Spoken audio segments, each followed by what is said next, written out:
Nadie es un libro abierto. ¿Con qué frecuencia la gente se involucra profundamente en tu historia? ¿Te pide más detalles y termina tus frases? En otras palabras, ¿con qué frecuencia te sientes comprendido? Si la respuesta es frecuentemente, tienes suerte. Sin embargo, no te pasa nada si ocurre a veces o raramente. De hecho, es una situación típica. Según un estudio reciente, el 54% de los estadounidenses siente que los demás no los entienden. ¿Por qué ocurre esto? Las razones difieren, pero en el núcleo del problema se encuentra la sobreestimación de la propia capacidad de comunicación. Tomemos, por ejemplo, el experimento de un destacado investigador, William Hicks. Tras una discusión entre desconocidos, comprobó cuánto habían entendido correctamente de ella. Resultó ser un 20% del contenido del diálogo. Sorprendentemente, cuando hizo la misma prueba con familias, los resultados no fueron mucho mejores, solo un 35%. Cada persona es un misterio que podemos resolver. ¿Es posible frenar una epidemia de malentendidos? ¡Claro! Y la solución es darse cuenta de que las habilidades sociales no son innatas. Las personas deben perfeccionarlas conscientemente. Asiste a esta clase magistral para descubrir consejos que te ayudarán a afrontar con éxito incluso las conversaciones más difíciles y a convertirte en la persona con la que todo el mundo quiere hablar. Punto clave 2. Rasgos para las conversaciones memorables. ¿Cómo lucen los comunicadores ideales? ¿Cuentan chistes que hacen reír a todo el mundo u ofrecen ideas ingeniosas sobre temas variados? Aunque estas personas llamen la atención, no pueden superar a los iluminadores, que sobresalen en un intercambio bidireccional, escuchando de verdad y haciendo excelentes preguntas. Todos a su alrededor se sienten visibles y valorados. Los ejecutivos de los laboratorios Bell pueden confirmarlo. Una vez se dieron cuenta de que algunos de sus científicos tenían más éxito que otros a pesar de tener una formación y unos estudios similares. Observaron su rutina de trabajo y descubrieron un curioso detalle que unía a los investigadores innovadores. Todos cenaban regularmente con un ingeniero. Como auténtico iluminador, este ayudaba a los científicos a aclarar sus ideas y los motivaba para tener más confianza. No vemos las cosas como son, vemos las cosas como nosotros somos. Anais Nin, escritora. ¿Cuáles son las principales indicaciones para ser un iluminador? Respeta a los demás. Este sentimiento no puede fingirse, por lo que alimentarlo requiere una actitud particular, no solo habilidades. Debemos ser plenamente conscientes de lo única que es cada persona y de lo diverso que es el abanico de destrezas y experiencias de cada uno. Cuando tratamos a los demás como mejores que nosotros en algunos aspectos, naturalmente los miraremos con respeto. Céntrate en el punto de vista, no en la situación. Cada persona ve el mundo de forma diferente. Lo que uno percibe como un simple error, otro lo considera una vergüenza. Así pues, la tarea de un oyente es ser paciente y darse cuenta de lo que hace que el suceso sea crucial. Sé curioso, sé curiosa. Plantearse preguntas puede resultar intimidante si no nos interesa el tema. ¿Cómo podemos fomentar una mente curiosa? He aquí una receta de la escritora británica Sadie Smith. De niña, visitaba regularmente la casa de sus amigos y se preguntaba qué creencias, hábitos y rasgos de carácter tendría ella si hubiera crecido allí. Mira más allá de las etiquetas. Cuando el doctor Ludwig Guttmann empezó a trabajar en un hospital británico durante la Segunda Guerra Mundial, a los soldados heridos se les mantenía pasivos con sedantes. Decidió cambiarlo reduciendo las pastillas y lanzando en su lugar una pelota a sus pacientes, incitándolos a moverse. Guttmann fue el primero que vio a los soldados como grandes hombres, no solo como pacientes. Las competiciones que inició en este hospital pronto inspiraron los Juegos Paralímpicos. El arte más grande consiste en guiar a los demás hacia la respuesta, sin servirla en bandeja de plata.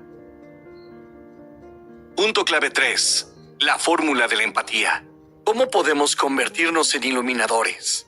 La clave está en entrenar nuestra capacidad de empatía, que comprende 3 elementos vitales. Identificar las emociones propias. Deducir qué causó esos sentimientos. preocuparse por los demás. En este último caso, centrarse en las necesidades de los demás es crucial. Tomemos como ejemplo agradecer los regalos.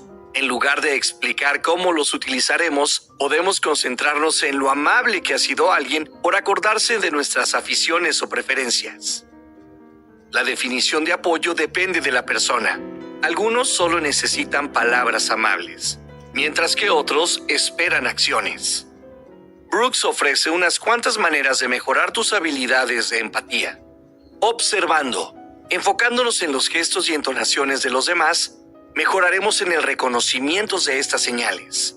Leyendo. Hacerlo nos permite meternos metafóricamente en la mente de los demás y aprender más sobre sentimientos, creencias y modelos defensivos. Sin embargo, no todos los libros son igual de eficaces para este propósito. Por ejemplo, las memorias o las historias con personajes complejos nos ayudarán más que los thrillers u otros géneros que se concentran en la trama. Aprendiendo sobre las emociones. Diferenciar sentimientos puede ser más complicado de lo que parece. Por eso, aplicar clasificaciones como la de Mark Brackett simplificará este proceso. Otra forma fundamental de potenciar las habilidades de empatía es considerar las tareas vitales a las que se enfrentan las personas para descubrir su motivación y sus objetivos. He aquí algunas de ellas. La tarea imperial. Hacerse valer, mostrar de lo que uno es capaz e impresionar a los demás se convierte en una prioridad absoluta. Las personas con este objetivo pueden ser egocéntricas y ver el mundo como una competición en la que el ganador se lo lleva todo. La tarea interpersonal consiste en encontrar una tribu propia y encajar en ella. En este caso, las personas se describen a sí mismas a través de las relaciones con los demás y dependen en gran medida de la validación externa. Consolidación de la carrera. El objetivo principal es dominar un campo específico. Las personas se vuelven más individualistas y están dispuestas a llevar la contraria por sus intereses.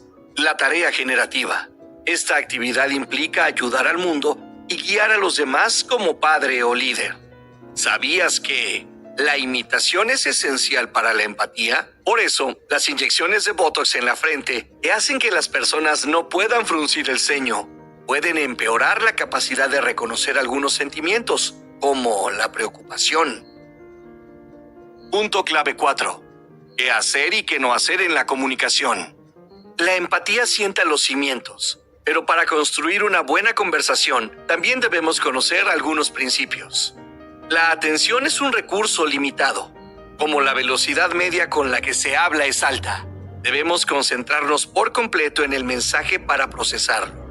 En consecuencia, no podemos escuchar a los demás y pensar en nuestros acontecimientos pasados o futuros.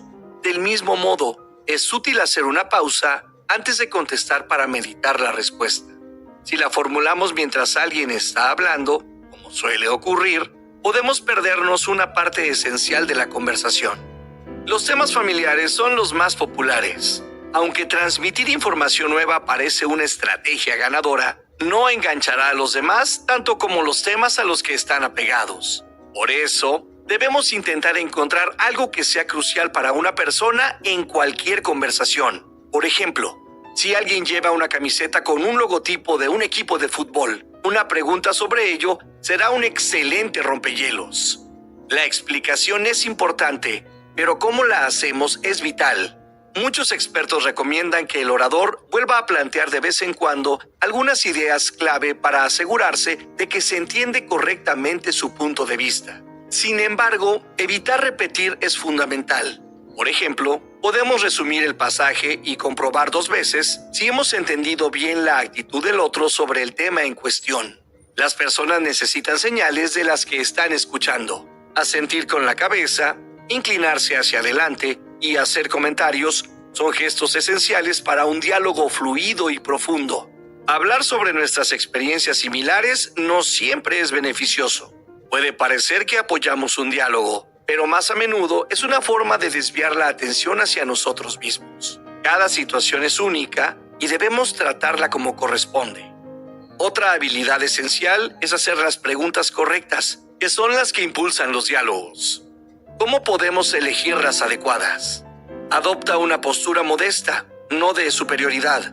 En lugar de preguntar, ¿de dónde vienes?, que suena un poco a interrogatorio, podemos empezar con, por favor, háblame de... Evita las preguntas cerradas. Limitan las opciones y enmarcan la respuesta. Por ejemplo, ¿te sientes menos preocupado hoy?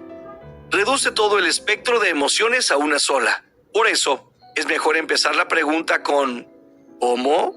Abstente de vaguedades. ¿Qué tal? Da pie a hablar de numerosas cuestiones y la variedad de respuestas podría abrumar a la gente, disuadiéndola de hablar. Como alternativa, podemos utilizar frases como ¿cómo es? O ¿de qué manera? Evita una mentalidad estática y actualiza constantemente tus creencias sobre los demás. Punto clave 5. Hacer más fáciles las conversaciones difíciles. Las diferentes visiones del mundo convierten las discusiones en partes naturales de la comunicación. Por eso, en lugar de evitarlas, debemos aprender a manejarlas correctamente. El primer paso es tener en cuenta los antecedentes históricos y sociales.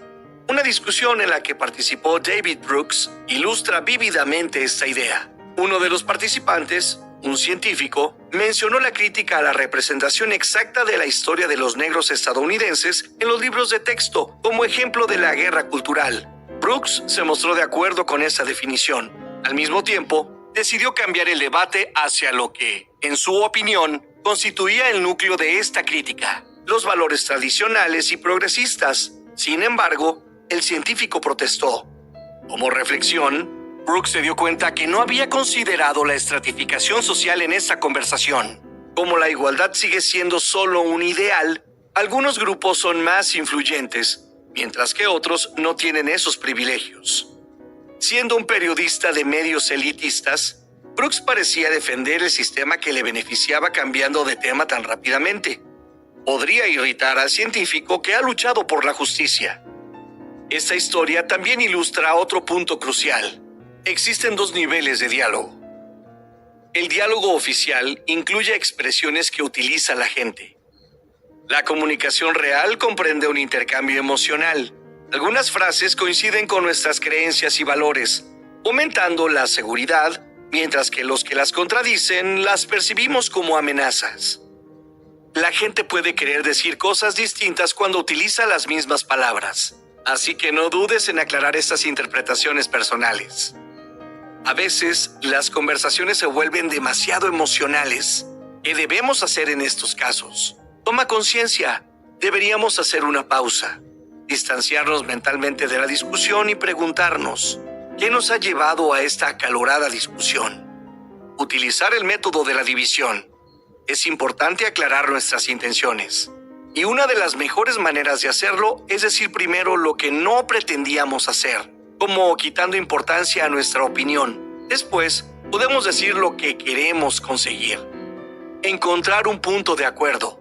Centrarse en un objetivo común, como analizar las guerras culturales o hacer justicia, ayuda a retomar el diálogo constructivo. Remarcar el desacuerdo como una oportunidad de crecimiento. Podemos fortalecer las relaciones extrayendo lecciones de las discusiones. La persona que está más abajo que tú en cualquier estructura de poder tiene una mayor percepción de la situación que tú. David Brooks. Punto clave 6. El efecto dominó de no sentirse escuchado. Ser visto con profundidad es vital para muchos aspectos de la vida, no solo para las relaciones personales. Tomemos, por ejemplo, el compromiso laboral. Está estrechamente relacionado con el hecho de que los jefes valoren o ignoren a sus subordinados. El estudio de Mark Brackett demuestra que si los directivos tienen una mayor inteligencia emocional elevada, sus empleados estarán motivados la mayor parte del tiempo. Según la investigación de 2021 de McKinsey, la mayoría de la gente cambia de trabajo para encontrar un lugar donde la valoren, no donde le paguen más. Además, las habilidades sociales repercuten en el funcionamiento de toda la sociedad. Consideremos datos sobre Estados Unidos. En los últimos 30 años, el número de personas sin amigos íntimos se ha multiplicado por 4. Los adolescentes son una categoría especialmente vulnerable. El 61% de ellos se sienten solos con regularidad. El mal humor no es la única consecuencia de estas tendencias. Debido a la falta de aprecio, las personas pueden encerrarse en banda y responder de dos maneras. Podrían experimentar dudas constantes sobre sí mismas e inseguridad. Podrían volverse más desconfiadas y ver cada inconveniente como un ataque a su dignidad. Como consecuencia de ello, se irritarían con facilidad y podrían hacer todo lo posible por demostrar que tienen razón. Por ejemplo, algunos hospitales estadounidenses tienen dificultades para encontrar enfermeras por culpa de los pacientes maleducados. Además, una actitud desconfiada es terreno abonado para las teorías conspirativas y socava la confianza social. Asimismo, Brooks advierte la correlación entre pasar desapercibido y la politización de muchos aspectos. Sostiene que cuando la gente se siente menospreciada, puede percibir la política como una herramienta para hacerse oír. Apoyar a un partido también ofrece un sentimiento de pertenencia, que es un activo valioso, sobre todo para quienes se sienten solos. Sin embargo, no puede satisfacer la necesidad de aprecio y apoyo emocional. ¿Cómo podemos mejorar las habilidades sociales a nivel nacional? Brooks cree que hacer de la formación moral parte de la educación es una solución.